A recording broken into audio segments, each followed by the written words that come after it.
Good morning. It's just gone, I think it's about 9, half 9 in the morning. I'm still in my gym jams, but I made my tea and some nice toast. Come on, Jack, out you come. And myself and Jack have been out here. I've been drinking my tea and enjoying my toast in my slippers on this beautiful morning. And I just thought, I'll go back in and get the video camera. I'll just share this morning with you.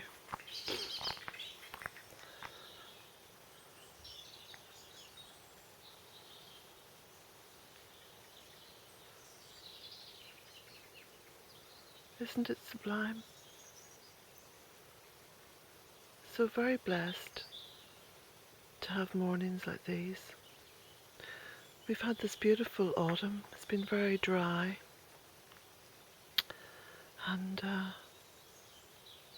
quite warm as well, with lots of mist, like you can see here this morning. And the Leicestria famosa there just sparkling in the sun. And the birds singing.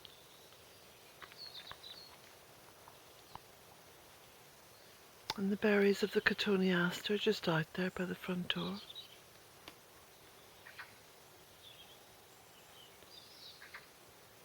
And the geraniums or the pelargoniums still going.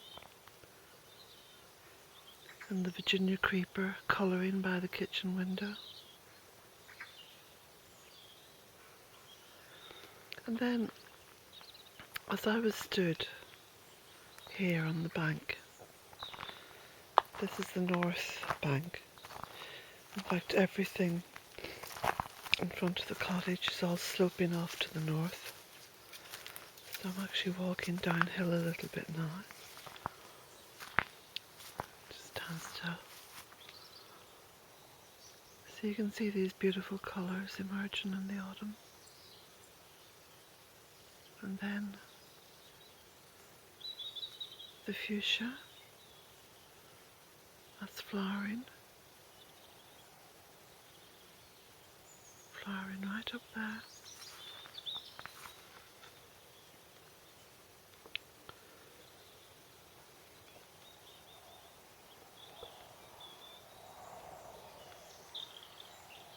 Isn't that beautiful?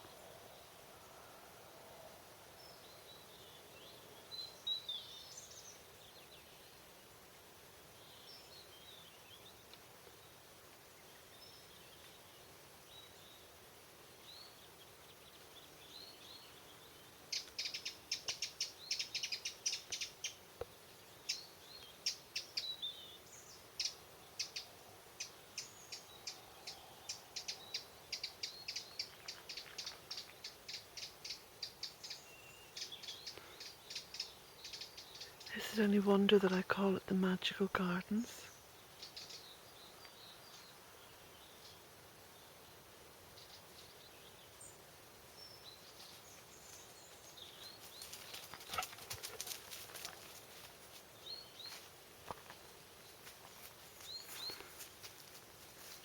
Now I just want to show you up here. Along the side of the cottage you can see all the fuchsia that I've actually cut back a little bit because it was taking over the car parking space. So it looks so beautiful now because you've got these dark golden stems revealed, and the fuchsia is still very much in flower along the top of it. Isn't that beautiful?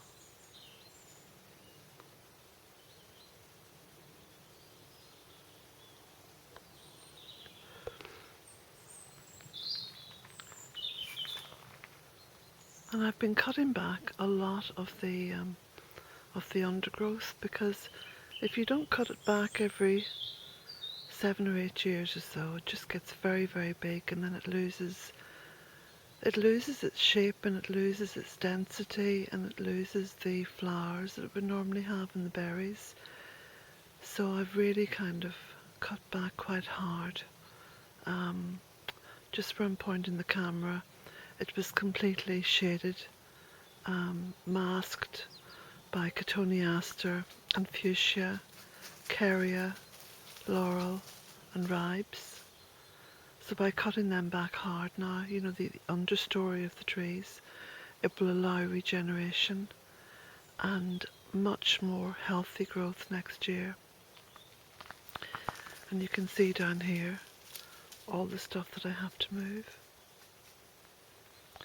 I've also cut back both of the Lelandii trees. I'm actually going to cut them down now because they've served their purpose. They were fast growing and I put them in order to give shelter to all the trees that you see growing here. And in fact, like good pioneer trees, that's exactly what they did. They sheltered, but now their density is just too much and their vigorous growth is taken away from the other trees, the deciduous trees, which are the ones that I want to predominate here at Bealtaine Cottage. So the Bealtaine Project is very much an ongoing project because it's not something that you just, you know, you do and you walk away from. You have to stay with this. You have to stay with Mother Earth. You've got to stay very close to her and really listen. And, you know, I'm not talking about just listening with your ears, but just listen with your whole being to what it is that she needs to keep growing in health and vigour. And I think that very much the trees here now speak for themselves, don't they? There's so much health and there's so much vigour and there's so much biodiversity and everything looks as though it's always been here. I think that's the real test of whether you're doing things right or you're doing things wrong. You know, when you look at the whole picture and the whole picture looks right, it feels right. What you hear sounds right.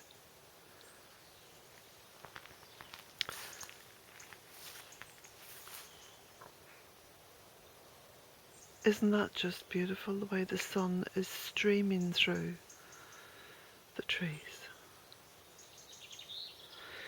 So I'll just take a little walk over this way and then I'll turn around and walk back so you can see the results of the hard pruning that I've done on the lower canopy. And also, wherever I could take the surplus of what I've cut and stack it, that's precisely what I've done. So this is a very sloping bank in here. Excuse me. And I've stacked all the stuff in there behind those trees. So that's going to help build up the health of the soil. And you can see, you know, from all the debris around the trees here that I've laid down, and look at the strengths of these trees growing. So this one is a silver birch. Isn't that a beauty? Isn't that a beauty? And this one here is an ash tree, and it's got such a stout trunk on it. And if you look up, you can see where the top of it's been damaged a little bit in a storm or whatever, but that vigorous growth remains. So that's the kind of health I want to encourage. So now, looking back now towards the west, and you can see there's a lot more light. First of all, there's a lot more light over there in the west, because before that the the lower canopy obscured a lot. So just walking into the west now, and you can see some of my neighbours' houses. That's a big 2-storey house there.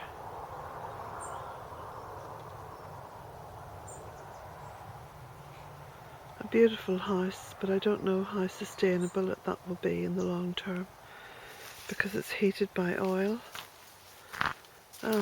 which is something that I think people are only beginning now to kind of think about, you know, the long-term sustainability of the home. And if you look over there, then that's another neighbour of mine. And then in between them there's another cottage. So the whole plan here at Bealtaine, and one of the integral parts of the project, has been about sustainability.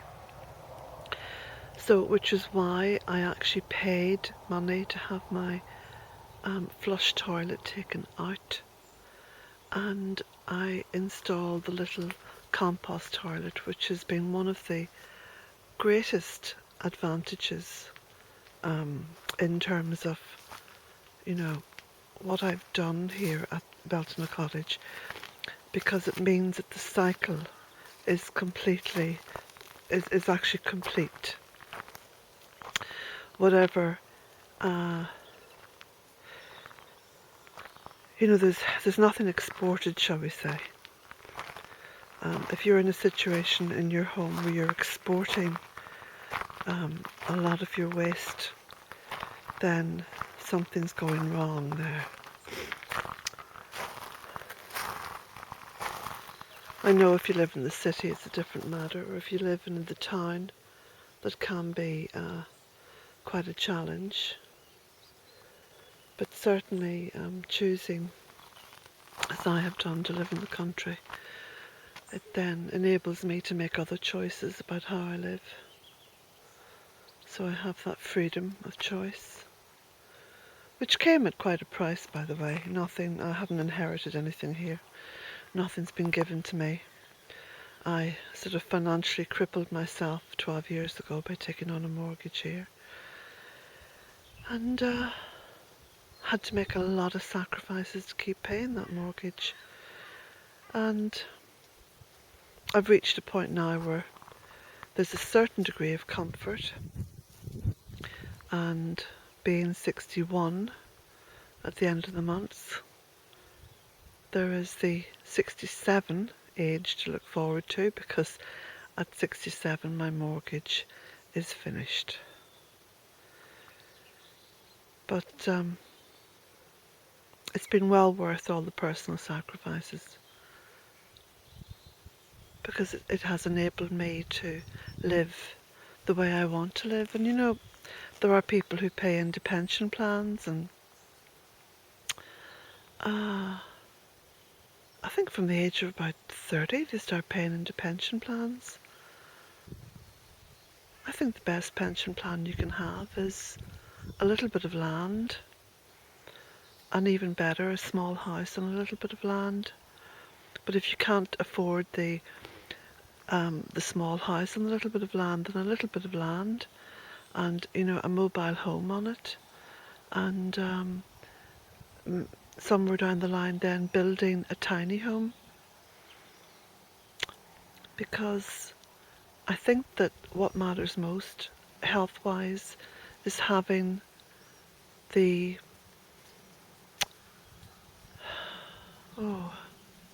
trying to think of the words now, of having, for lack of a better word, of having the freedom of all this growing around you. There's something incredibly health-giving about it all. So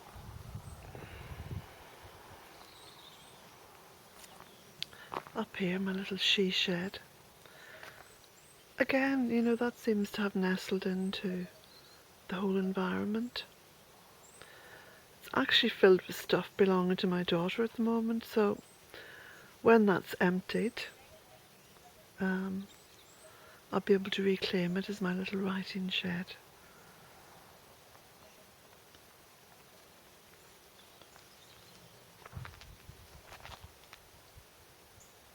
It's my neighbours next door, you can hear probably.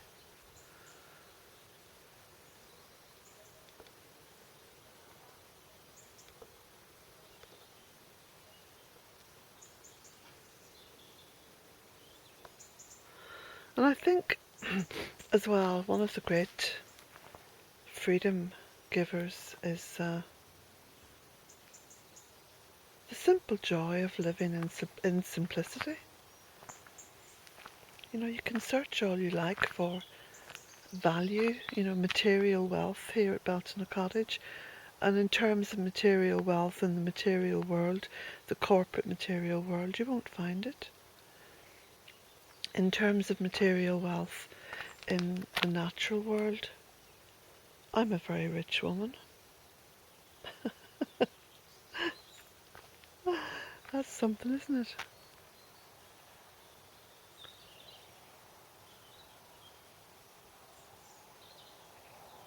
Jack loves being here. He absolutely loves being here. He loves his life here. That's something else too, you see.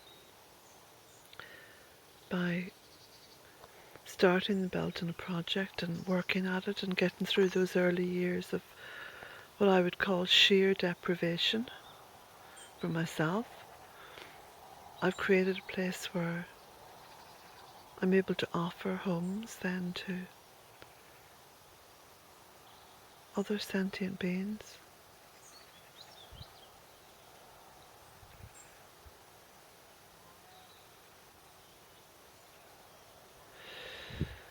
So,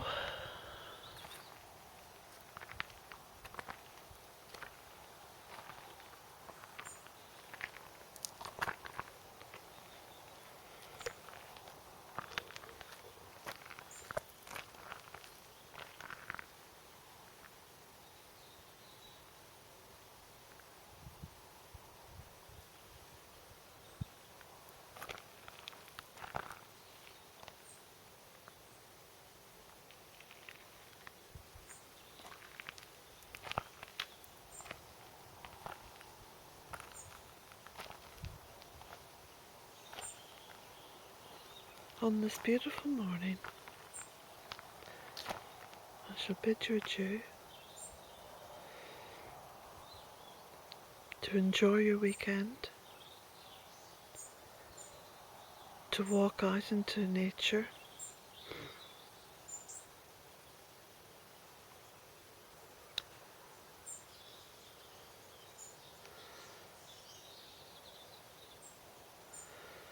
to go for a long walk and get an incredible fix, a fix of Mother Earth.